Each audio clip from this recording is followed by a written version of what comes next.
शुक्ल यजुर्वेद का 40वां अध्याय है, जिसे ईशावास्योपनिषद कहा गया है। उपनिषद श्रृंखला में सभी उपनिषदों में इसे प्रथम स्थान प्राप्त है। इस उपनिषद में ईश्वर के गुणों का वर्णन है, अधर्म त्याग का उपदेश है। इस उपनिषद में केवल 18 मंत्र हैं, जिन्हें वेदांत का निचोड़, वेदांत का सार रूप मानने में किसी प्रकार का मतभेद नहीं है। जहां सभी उपनिषदों के नामकरण हुए हैं, वहीं ईशोपनिषद का कोई नाम नहीं है। चूंकि इसका आरंभ ईशावास्यमिदं सर्वम के साथ हुआ है, इसलिए इसे ईशोपनिषद या ईशावास्योपनिषद के नाम से पुकारा जाता है। यदि भारतीय आध्यात्मिक विचारधारा में आपकी रुचि है, तो उसे समझने के लिए यह छोटा सा ग्रंथ बहुत उपयुक्त है। इस उपनिषद का तात्पर्य यथार्थ ज्ञान के द्वारा मोक्ष की प्राप्ति है। सभी कालों में सत्कर्मों को करने की आवश्यकता पर बल दिया गया है। परमेश्वर, परमात्मा के अति सूक्ष्म स्वरूप का वर्णन इस उपनिषद में दिया गया है। सभी प्राणियों में निहित आत्मा को परमात्मा का अंश जानकर अहिंसा की शिक्षा दी गई है। समाधि द्वारा परमेश्वर को अपने अंतःकरण में जानने और शरीर की नश्वरता का उल्लेख किया गया है। इस जगत में जो कुछ भी अस्तित्ववान है, वह सभी ईश्वराच्छादित है। त्याग की भावना को ध्यान में रखकर किसी अन्य के धन पर गिद्ध दृष्टि डाले बिना व्यवहार करो। एक तो ईश्वर सर्वव्यापी है, उसे छूने के लिए किसी विशिष्ट स्थान, पुस्तक, पंथ या जाति की आवश्यकता नहीं, क्योंकि दृष्टव्य जगत में या उसके परे कुछ भी ईश्वर विहीन नहीं है। उपनिषद के अनुसार ईश्वर हमसे दूर किसी 7वें असमान या दैवी स्वर्ग में नहीं रहता। न ही उसे ढूंढने के लिए किसी तीर्थ, हिमालय या काबे में जाने की आवश्यकता है। निर्लिप्त कर्म करते हुए मनुष्य 100 वर्ष तक जीने की इच्छा करें, मानव के लिए यही सही मार्ग है। कर्मठता भारतीय संस्कृति की विशेषता है।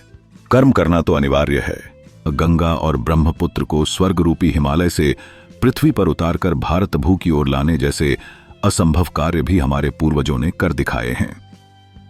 किंतु कर्म करते हुए भी उससे निर्लिप्त रहना भारतीय संस्कृति की पुकार है। गीता के 2वें अध्याय में अर्जुन को युद्ध से भागने से रोकते समय एक स्थान पर युद्ध को केवल एक ही स्थिति में अनिंद्य बताया गया है। जब मनुष्य सुख दुख, लाभ हानि, जय और पराजय को समान मानकर कर्तव्य की प्रेरणा से धर्म बचाने हेतु युद्ध करता है, तो उस कोई पाप नहीं लगता। धीरों से सुना है कि विद्या और अविद्या के परिणाम अलग अलग हैं। जो इन दोनों को एक साथ जानता है, वह जीवन की नश्वरता को तो अविद्या से और अमृतत्व को विद्या से पार करता है। असंभूत या नश्वर तत्वों की उपासना करने वाले तो अंधकार में हैं ही। प्रकृति या निर्गुण की उपासना करने के भ्रम में पड़े लोग तो अत्यधिक अंधकार में हैं। जब सब कुछ ईश्वर से ही आच्छादित है, तो परमेश्वर की उपासना की तुलना में किसी अन्य उपासना को निंदनीय समझना और भी बड़ा अज्ञान है, तामस है। अंधम तमः प्रविशन्ति ये अविद्याम उपासते ततो भूय इव ते तमो यउ विद्यायां रताः। अविद्या अर्थात काम्य फलों की लिप्सा से जो मानव यज्ञ आदि बाह्य कर्म कांड में फंस जाते हैं, वे अनित्य फल पाकर भी निराश रहते हैं। उन्हें भी शोक रूप तम अंधेरा आकर घेर लेता है, क्योंकि उन्होंने जप तप अनुष्ठान आदि करके चित्त भूमि को साफ तो किया, पर आत्म तत्व ज्ञान का बीज न बोकर उसमें कामना रूप विष बेल ही पाली। हम अपने जीवन में चरित्र की उत्कृष्टता पाए बिना मकान, गादी, यश, वैभव इत्यादि अनित्य चीजें जुटा तो लेते हैं, लेकिन ये सभी चीजें नाशवान हैं।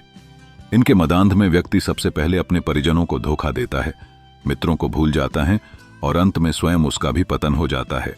इंद्रियों का गुलाम बनकर जीवन जीने वाले बड़े लोग क्षण भर में ही पतित हो जाते हैं। एक कहावत है, अगर धन खो गया तो कुछ नहीं खोया, अगर स्वास्थ्य खो गया तो कुछ खोया, लेकिन अगर चरित्र खो गया तो सब कुछ खो गया। असूर्या नाम से प्रसिद्ध लोक घने गाढ़े, अंधतम, अंधकार से ढके हुए हैं, तम से आवृत हैं। जो व्यक्ति अपने असली स्व को मारकर या झुठलाकर नकार देते हैं, उसे अस्वीकार करते हुए अपना जीवन बिताते हैं, अर्थात बिना आत्मा को जाने हुए ही सारे कार्य करते हैं, पूरा जीवन जीते हैं। वे लोग शरीर के छूट जाने के पश्चात उसी अंधतम असुरिया लोक में जा पहुंचते हैं, अर्थात गर्भवास करना पड़ता है, फिर से जन्म लेना पड़ता है। जैसे हल किए क्षेत्र में अन्न न बोने से जंगली घास और कांटेदार झाड़ियां ही बहुत घनी उगाती हैं, उसी प्रकार उस चित्त में काम्य कर्म करने के बाद विषय वासना और भी दृढ़ हो जाती हैं। इसलिए भारतीय दर्शन में चरित्र की उत्कृष्टता प्राप्त करने हेतु अष्टांग योग पद्धति दी गई है। यम में सत्य, अहिंसा, अस्तेय, ब्रह्मचर्य, अपरिग्रह शामिल है।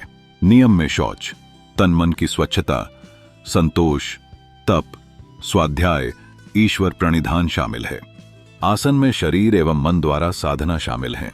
आसनों से रोग नष्ट होते हैं तथा शारीरिक सामर्थ्य उत्पन्न होती है। प्राणायाम में श्वास प्रश्वास द्वारा साधना है। प्राणायाम से समस्त पाप नष्ट होते हैं। शरीर का शोधन होता है। प्रत्याहार में इंद्रियों को जीता जाता है। स्वाद, शब्द, गंध, रूप एवं स्पर्श से प्राप्त अनित्य भोग की इच्छा पर नियंत्रण। प्रत्याहार से मन के विकार नष्ट होते एवं पात्रता उत्पन्न होती है। धारणा से धैर्य की वृद्धि होती है। मन को जीते बिना, उसका संयम किए बिना, उसकी एकाग्रता शक्ति को बढ़ाए बिना और उसका निरोध किए बिना न तो कुंडलिनी जागरण ही संभव है, न ही मोक्ष प्राप्ति संभव है। ध्यान से अद्भुत चैतन्य शक्ति की प्राप्ति होती है। समाधि से समस्त शुभाशुभ कर्मों का त्याग होने से मोक्ष प्राप्ति होती है। जैसे राजा पुरूरवा ने अपने तप और यज्ञ के बल से स्वर्गलोक तो पा लिया, पर वहां ब्रह्म ज्ञान का बीज या तत्व ज्ञान का बीज न होने से स्वर्गमय भोग अर्थात अनित्य भोगों ने फिर जड़ जमा ली और वह उर्वशी रूप मायामयी विश्ववल्लरी से लिपटकर गिर पड़ा, पतनोन्मुख हो गया। इसी प्रकार नहुष को इंद्राणी के लोभ और अहंकार ने वश में किया। वह अजगर होकर स्वर्ग से गिर गया। इन सब के पीछे मूल कारण संसार के अनित्य भोगों के प्रति लिप्सा थी। तप एवं अनुष्ठान के प्रभाव समाप्त हो जाने पर वह फिर शोक से भरकर जंगल में भटकता फिरा। उसके चित्त में कामतरु ने जड़ पकड़ी थी। यह अविद्या की उपासना का फल है।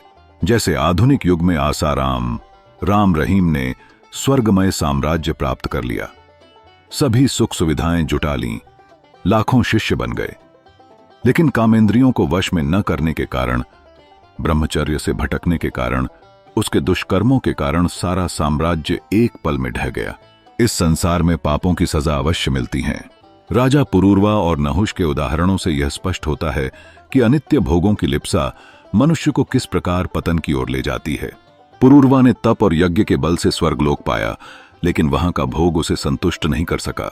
उसके भीतर का तत्व ज्ञान का अभाव और निरंतर भोग की लालसा ने उसे अंततः उर्वशी के मोह में फंसा दिया, जिससे वह गिर पड़ा। इसी तरह नहुष भी इंद्राणी की चाह में अहंकार से ग्रस्त होकर अजगर बना और स्वर्ग से बाहर हो गया। इन दोनों ही मामलों में भोगों की अनियंत्रित चाह ने उन्हें पतन की ओर अग्रसर किया। फलतः तात्पर्य यह है कि जिसके मन की वासना स्वर्गलोक के भोग में प्रबल होती है, वह फिर उसे भोग की समाप्ति पर उसी वासना से जकड़ा हुआ अधोयोनियों में जाता है। जैसे इस्लाम में आतंकवादियों को आकर्षित करने हेतु 72 हूरों के स्वप्न दिखाकर लूट के माल में मकान, धन संपत्ति, कमवारी लड़कियां मिलने के स्वप्न दिखाकर अनियंत्रित भोग विलास का आश्वासन दिया जाता है। मनुष्य के मन में स्थित लोभ, मोह, काम, क्रोध से कोई छूट नहीं पाता। जो लोग अपनी चित्त की भूमि को साफ नहीं कर लेते, जिनके अंतःकरण में काम, क्रोध, लोभ, मोह आदि अंतःशत्रु ज्यों के त्यों बने रहते हैं, जिनका यम नियम, प्राणायाम, आसन आदि साधनों से अभी इंद्रियों पर जीत नहीं पा सका, वे अपना तत्व ज्ञान रूप बीज हृदय में रखकर उसको मुक्तिलता फला फूला नहीं देख सकते। जैसे दर्पण में मुख देखने के लिए दर्पण का साफ करना और प्रकाश का होना दोनों आवश्यक हैं। केवल साफ करने से भी बिना प्रकाश के मुख नहीं दिखता, और प्रकाश होने पर दर्पण को रगड़ धोकर साफ किए बिना भी मुख नहीं दिखता। उसी प्रकार बिना कर्माभ्यास के अंतःकरण साफ नहीं होता, उसमें ब्रह्म का स्वरूप प्रतिबिंबित नहीं होता, और बिना ब्रह्म ज्ञान के शुद्ध अंतःकरण में भी आनंद प्रतिबिंबित नहीं होता। उनका सब ज्ञान उनके सदाचार के कारण नष्ट रहता है। जैसे वानर के हाथ में मणि की दुर्दशा होती है, ऐसे ही अजितेंद्रिय के हाथ में ज्ञान की भी दुर्दशा होती है। जैसे चंदन से लदा हुआ गधा हो, वैसे ही तत्व ज्ञान के बोझ से वह विषय व्यसनी भी लदा रहता है। अमृत का प्याला भरा है, पर वह उसका आप उपभोग नहीं कर सकता, वह भी पछताया करता है। इसीलिए कहते हैं कि जो केवल तत्व ज्ञान करने में ही लगे रहते हैं और कर्म द्वारा चित्त की साधना नहीं करना चाहते, वे उससे भी अधिक निराश हो जाते हैं। ज्ञान का अभिमान अंधश्रद्धा एवं चरित्रहीन आचरण पतन के मूल कारण है। इसलिए जैन दर्शन में त्रिरत्न अर्थात सम्यक दर्शन, सम्यक ज्ञान एवं सम्यक चरित्र तीनों पर बल दिया जाता है। इस प्रकार ईश उपनिषद अपने नन्हे परंतु उज्ज्वलतम कलेवर के कारण अन्य उपनिषदों के बीच बेहद महत्वपूर्ण स्थान रखता है। न कोई कथा न कहानी, मात्र आत्मा का परिचय है। इस उपनिषद के शब्द शब्द में मानो ब्रह्म वर्णन, उपासना, प्रार्थना आदि झंकृत है। पहले श्लोक ईशावास्यमिदं सर्वन्यत् किंच जगत्यां जगत से लेकर 18वें श्लोक अग्निनय सुपथाराये अस्मान विद्वानि देव वयुनानि विद्वान तक एक ही स्वर है, ब्रह्म का, ज्ञान का, आत्मज्ञान का। अद्भुत कलेवर वाले इस उपनिषद में ईश्वर के सर्वनिर्माता होने की बात है। संपूर्ण ब्रह्मांड के नियंता को इंगित किया गया है। सात्विक जीवन शैली की बात कही गई है कि दूसरे के धन पर दृष्टि मत डालो। इस जगत में रहते हुए निसंग भाव से जीवन यापन करने को बताया गया है। इसमें असुरिया नामक लोक की बात आती है। असुरिया मतलब कि सूर्य या ज्ञान से रहित लोक, वह लोक जहां सूर्य का प्रकाश या ज्ञान की किरणें नहीं पहुंच पाती, या घने काले अंधकार से भरा हुआ अंधतम लोक अर्थात गर्भलोक। कहा गया है कि जो लोग आत्म को, अपने स्व को नहीं पहचान पाते हैं, आत्मा को झुठला देते हैं, नकार देते हैं और इसी अस्वीकृति तले पूरा जीवन बिताते हैं, उन्हें मृत्यु के पश्चात उसी अंधतम लोक यानी कि असुरिया नामक लोक में जाना पड़ता है अर्थात पुनः गर्भवास करना पड़ता है, फिर से जन्म लेना पड़ता है। इस प्रकार यह उपनिषद एक ओर ईश्वर को सर्वनिर्माता मानकर स्वयं को निमित्त मात्र बनकर जीवन जीने का इशारा करता है, तो दूसरी ओर आत्म को न भूलने को इंगित करता है। इसके बाद आत्म को निरूपित करने का तथ्य आता है कि वह अचल है, साथ ही मन से भी ज्यादा तीव्रगामी है। यह आत्म, ब्रह्म सभी इंद्रियों से तेज भागने वाला है। इस उपनिषद में आत्म या ब्रह्म को मातृश्वा नाम से इंगित किया गया है, जो कि सभी कार्यकलापों को वहन करने वाला, उन्हें संबल देने वाला है। आत्म के, ब्रह्म के गुणों को बताने के क्रम में यहां यह बताया गया है कि वह एक साथ, एक ही समय में भ्रमणशील है, साथ ही अभ्रमणशील भी। वह पास है और दूर भी। यहां उसे कई विशेषणों द्वारा इंगित किया गया है कि वह सर्वव्यापी, अशरीरी, सर्वज्ञ, स्वजन्मा है। यहां ईश्वर को कई विशेषणों द्वारा इंगित किया गया है कि वह सर्वव्यापी, अशरीरी, सर्वज्ञ, स्वजन्मा या स्वयंभू और मन का शासक है। ईश उपनिषद में विद्या एवं अविद्या दोनों की बात की गई है। यहां यह साफ साफ कहा गया है कि विद्या एवं अविद्या दोनों की या एक की भी उपासना करने वाले गहन अंधकार में जाकर गिरते हैं। साकार की, प्रकृति की उपासना को भी यहां वर्जित माना गया है।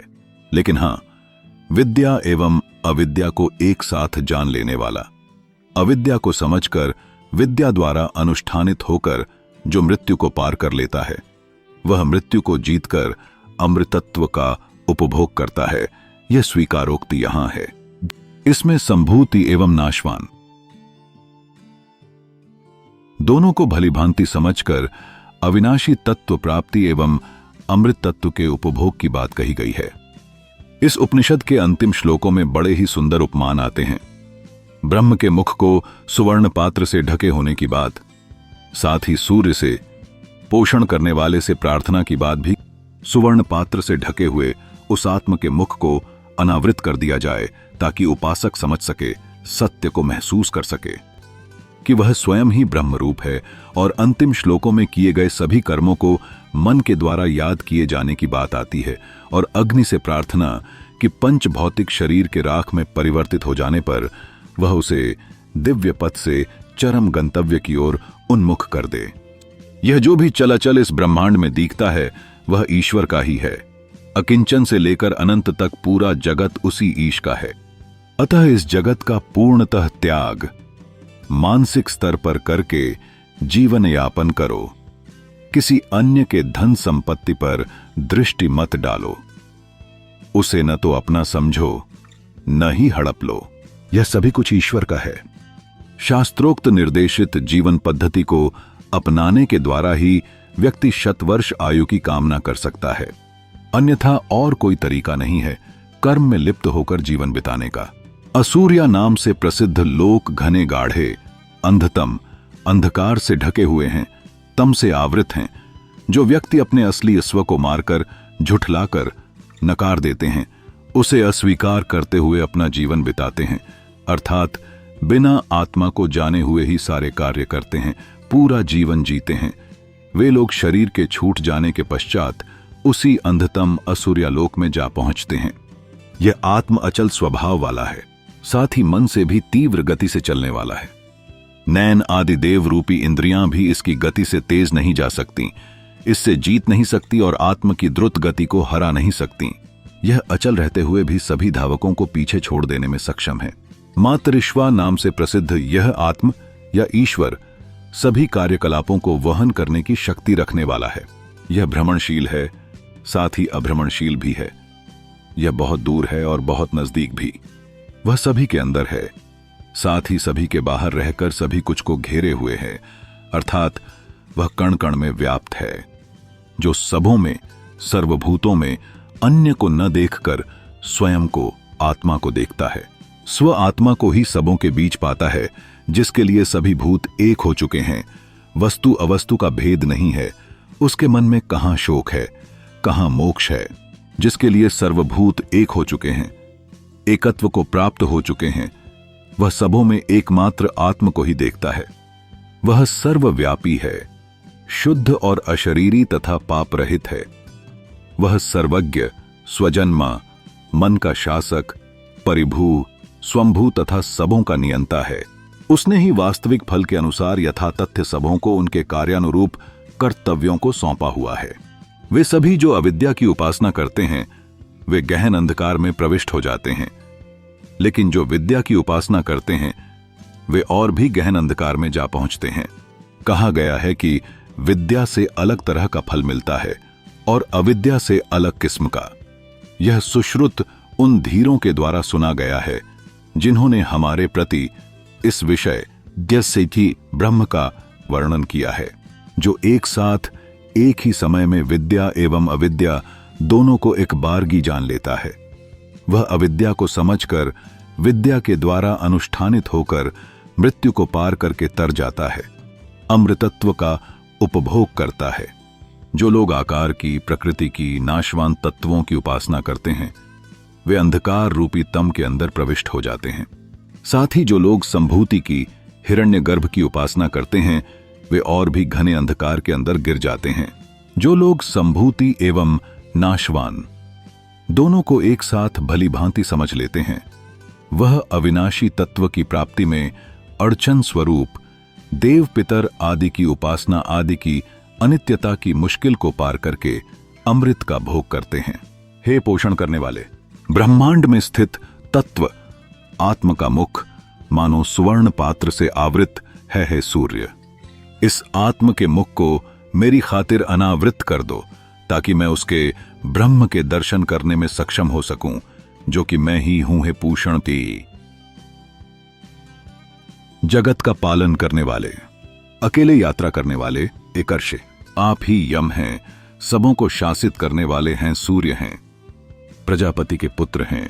आप अपनी किरणों को थोड़ा रोकिए, तेज के समूह को कम कर दीजिए, ताकि मैं आपके अंदर उपस्थित उस पुरुष आत्मा से ब्रह्म के दर्शन कर सकूं, जो कि मैं ही हूं। हे वायु और अमर्त्य, मेरा यह शरीर राख में परिवर्तित होता है। ओम। हे मन, याद करो अपने कर्मों को। हे मन, कर्मों को याद करो। हे अग्नि, हमें सुपथ से मुक्ति की ओर ले चलो। हे भगवान, जो सर्वज्ञ है, दुष्ट भाव को हमसे दूर रखो और हम तुम्हारा पूर्ण नमन कर सकें। यह अमृतत्व वायु में निलय होता है, भस्मांत शरीर यहीं रह जाता है। कृत को स्मरण करो, कृतम को स्मरण करो, किए हुए को स्मरण करो। हे अग्नि, हमें सुपथ दिव्य पथ से ले चलो। हे विश्वदेव, अनिष्ट को हमसे दूर रखो और हमें हिम्मत दो विधि पूर्वक नमन करने की।